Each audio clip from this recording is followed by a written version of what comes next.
Или ще отидем пред НДК, нали така? Ще отидем там, защото ArtSpace през тази седмица ще бъде сцена на стари български традиции. Изкуството на театъра и пантонимата, както и на два филмови фестивала. Хумор от Германия, защо не, и София Прайд Филм Фест. Какво още ни очаква в следващите дни на лятната сцена на ArtSpace до високият дискусионен паметник пред НДК? Вижте.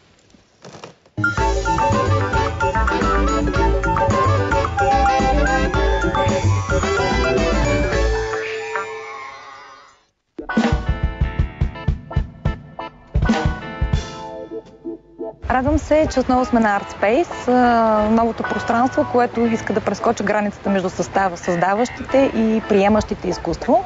В рамките от 22 до 28 юни имаме два фестивала Филмфеста. Единия завършва в събота. Това е Хумор от Германия, защо не? По инициатива на посолството на Германия и е част от една по-голяма тяхна инициатива. Събота е и денят, който традиционно вече се оформя като театър за деца. От 4:30 е работилницата, която в случая ще бъде посветена на пантомимата, благодарение на театър Абсурд. Неделя, Еньов ден, един много хубав български празник, който на ArtSpace ще отбележиме с два стари занаята.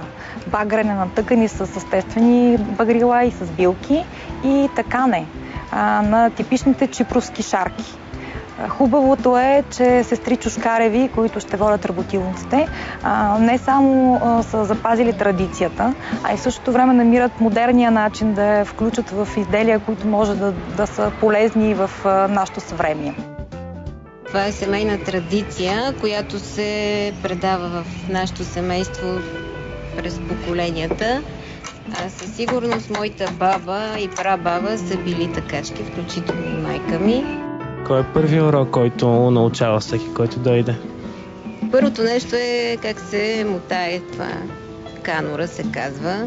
След това са елементарните движения с отварянето на зевта отдолу. След това следват направата на малки фигурки в основата на всички триъгълника и така постепенно се усложнява, докато станат по-сложните орнаменти в килима. Има ли нещо, което трябва да знаят хората преди да дойдат в неделя? Да са заредени с много търпение и да харесват българските неща. На 24 юни от 21 часа ще бъде даден старт на нов филмов фестивал на ArtSpace. Посланникът на Великобритания Джонатан Алън официално ще открие София Прайд Филм Фест. Прожекцията на премиерния за България филм Уикенд е от 21:30. Лентата е носител на две отличия от британските независими филмови награди и два приза от филмовия фестивал в Лондон. Турският филм на режисьорите Канер Алпер и Мехмет Бинай е създаден по действителен случай и е носител на 5 награди от филмовия фестивал в Анталия. Заповядайте на ArtSpace.